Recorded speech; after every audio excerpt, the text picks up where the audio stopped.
It's pretty late, burning the midnight oil, but 1762, 1762. It is May 30th, 2025, in the year of our Lord, 2025. And,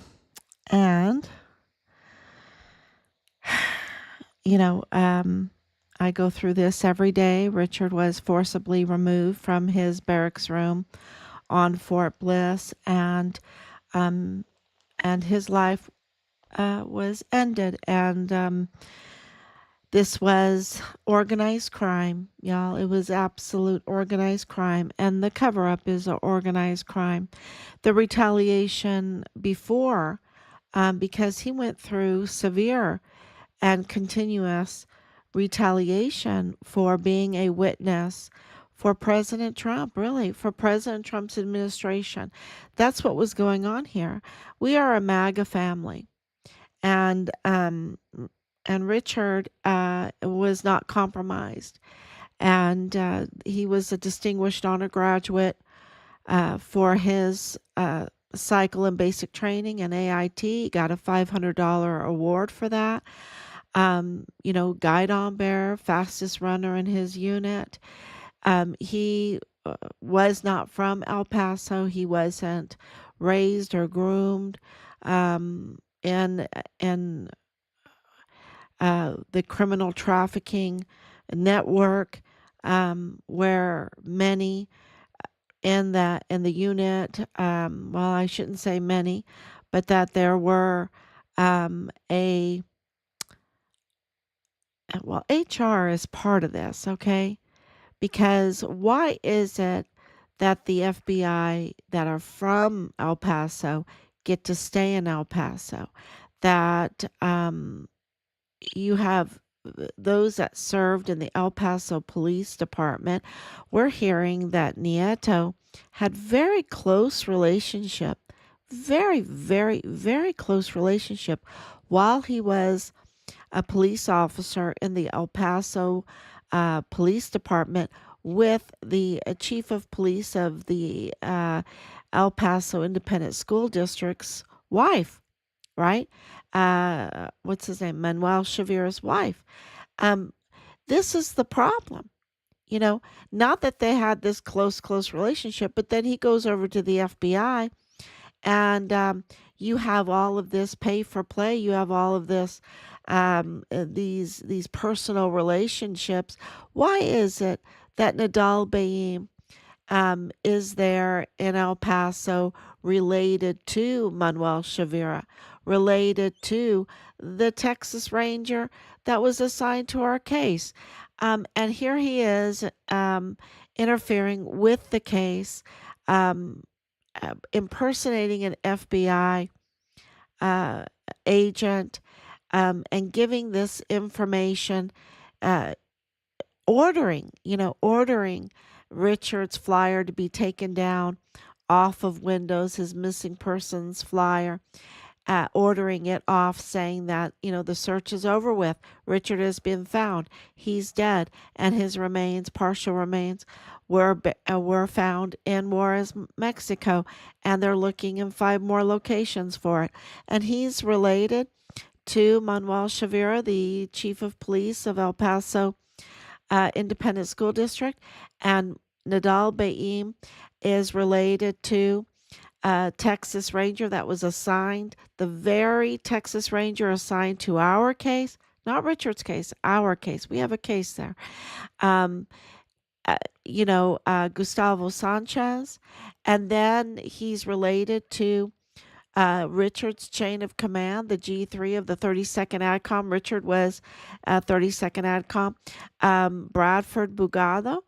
And then they're related, Sanchez and Chavira, they're related to Willie Moya. Really? Willie Moya, who was executed, and Arturo Alba, who has connections with KTSM, with connections with David Candelara, KTSM, and, media, and he was executed in Texas. Where was he executed? I don't think it was New Mexico. He was arrested in New Mexico, executed in El Paso, I believe so. Um, so I don't think he was in Juarez at the time, but they go back and forth and they have these visas, and that's why you have Marco Rubio leading the investigation into this mess, because it's the State Department. Because we called the State Department and our connection after we got the information from Nidal Baem. Less than an hour after he had went in there, we had gotten the CCTV footage and talked to the people that were in the store and the cashier that he was talking to, and videotaped her witness statement. And so absolutely, uh, we called the State Department if the FBI was looking in Juarez, Mexico for our son's remains and that our son was dead. And the State Department told us yes. Told us yes. And we turned all of that in.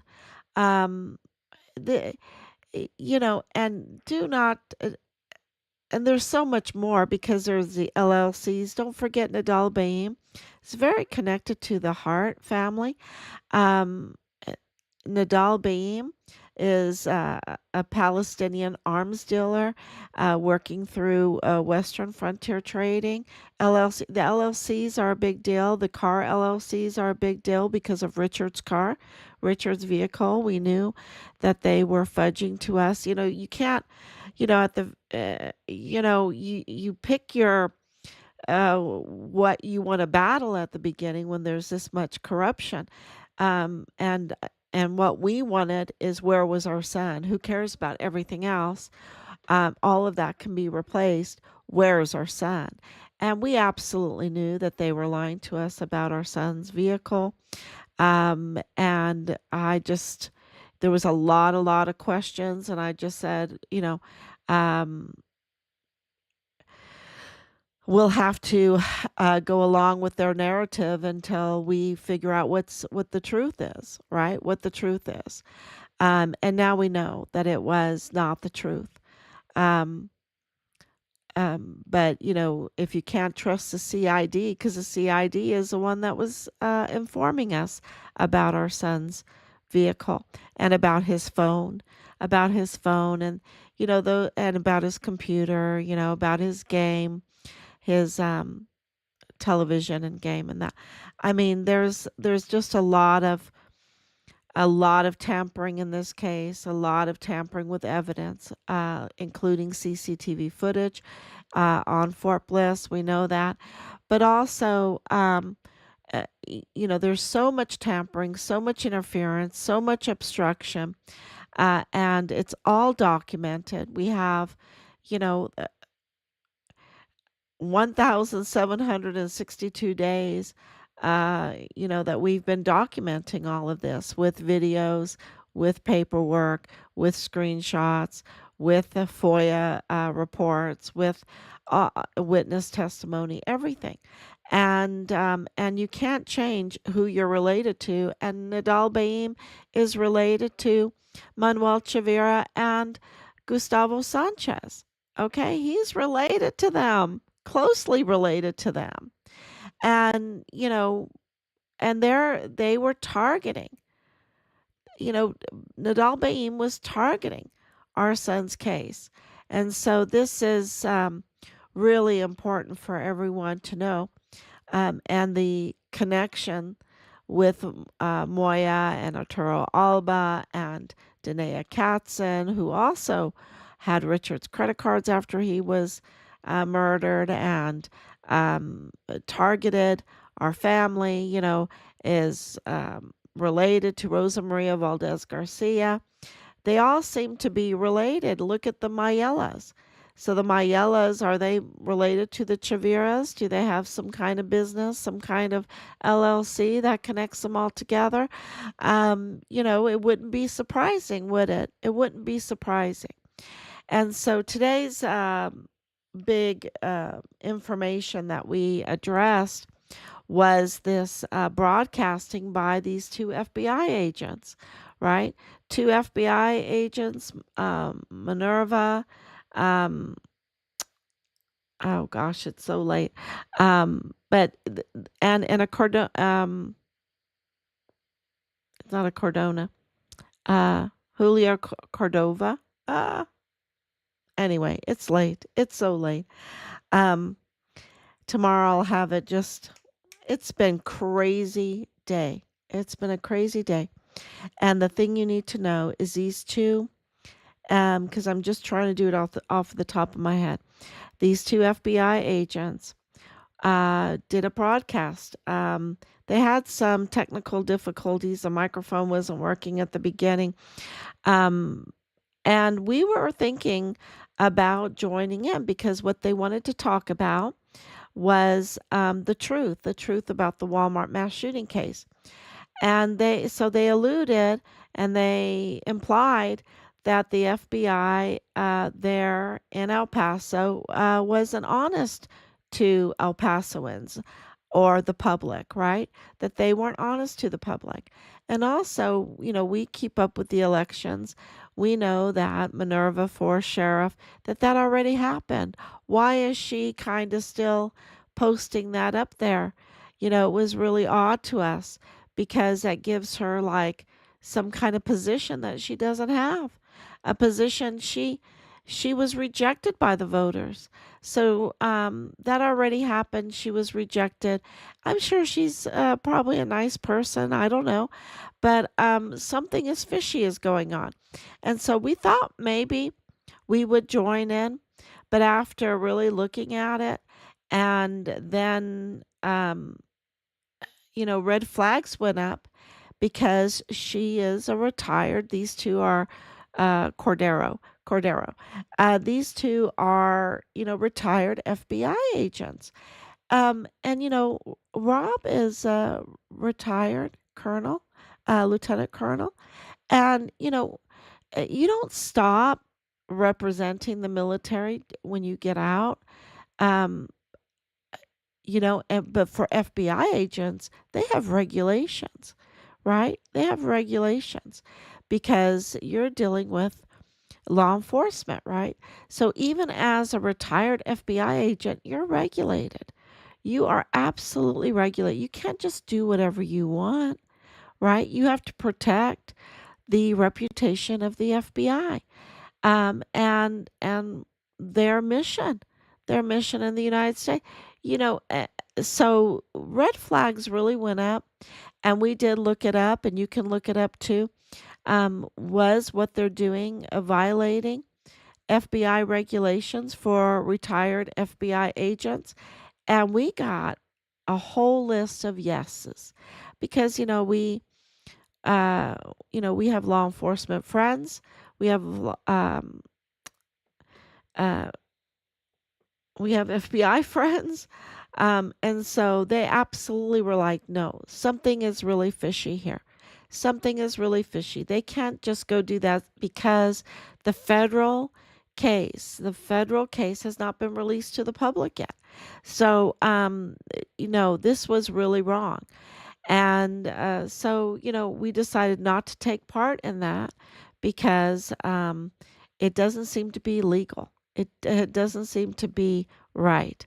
So, yeah, so anyone that watched it on Instagram, I believe it was on Instagram, this discussion about the truth about the Walmart mass shooting case, maybe you can uh, give us some highlights. But it looked like they were trying to profit off of the Walmart mass shooting case. Maybe some political gain there or something. Something. But there is a lot of red flags, so we decided not to take part in that.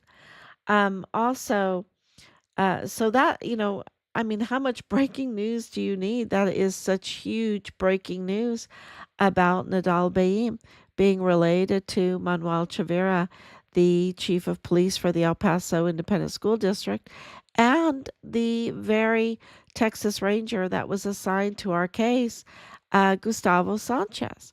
who is related to cartel operatives, two of them in which that they were executed. Okay. And also then connected to Luis Rene Diaz, who was whatever, like you don't have some good people in El Paso, you have to choose an indicted cartel linked person to manage the prosecuting office that who has a criminal record. Something is very fishy there too. So, it's been a very, very busy day because we're linking Julio Cordero's case, and his background, his vast amount of knowledge that he has left us, um, with his prior investigations, Operation Poison Pond, and then there was other operations that are a wealth of knowledge for us about El Paso and the criminal organized crime cartel linked network that has just grand theft larceny of El Pasoans in so many ways, and so we're looking at those, and it is very interesting that you have the name Briones. Briones is Delia Briones, the county clerk, with the 2028 stamp on James Montoya's tampered statement of officer, his anti-bribery promise that um, he failed to file on time and properly and everything, and we called him out for it. And then all of a sudden, there was this tampered document with the 2028 stamp. I'm sorry, 2028 hasn't even happened yet. That's sometime in the future. And that was Delia Briones, who I believe I've talked to on the phone. I think, about FitFam. I talked to her about FitFam, I think so, on the phone. And I'm sure she's, didn't give me any problems, was very helpful. But something is very, very fishy with this 2028 stamp. And her sister in law, Dolores Briones. So that's in Julio Cordero's Poison Ponds, Operation Poison Ponds. It's very, very interesting. And so I posted it up um, because it absolutely connects to Richard's case and what's happening with the accountability. Because so many of you, and I want to thank you so much, are demanding accountability in Richard's case. They're demanding accountability because they want their county back. They want their community back. They are sick and tired of this criminal trafficking and all of the shoddy construction contracts for, pay for play or something. Um, that investigation needs to happen because you have El Paso ISD alone being in $23 million in deficit. No wonder Hanani wants to put her foot on the brakes and say, no, we need to close down these schools. We need to get this all under control. So she's just doing right now the responsible thing. And we know there's a lot of feelings and emotions with this. But I want to tell you, we have inside, behind the scenes information because of the ongoing and active investigations that are happening with the El Paso ISD.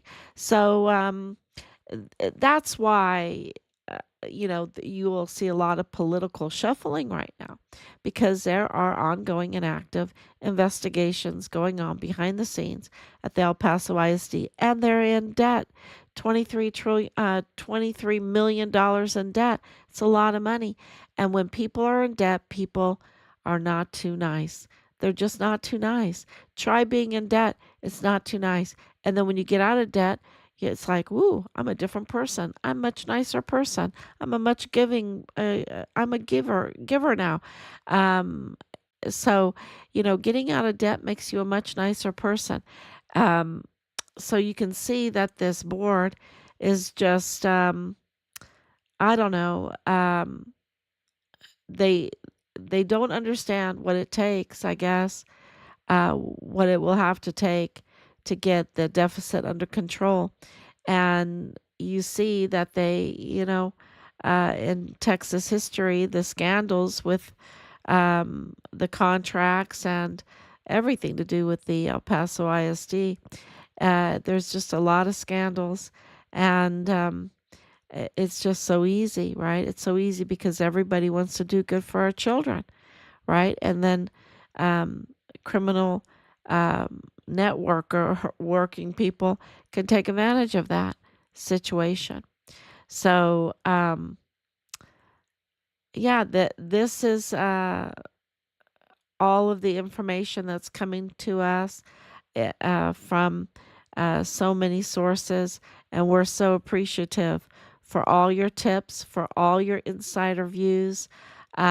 Absolutely. So, thank you so much. I will let you go.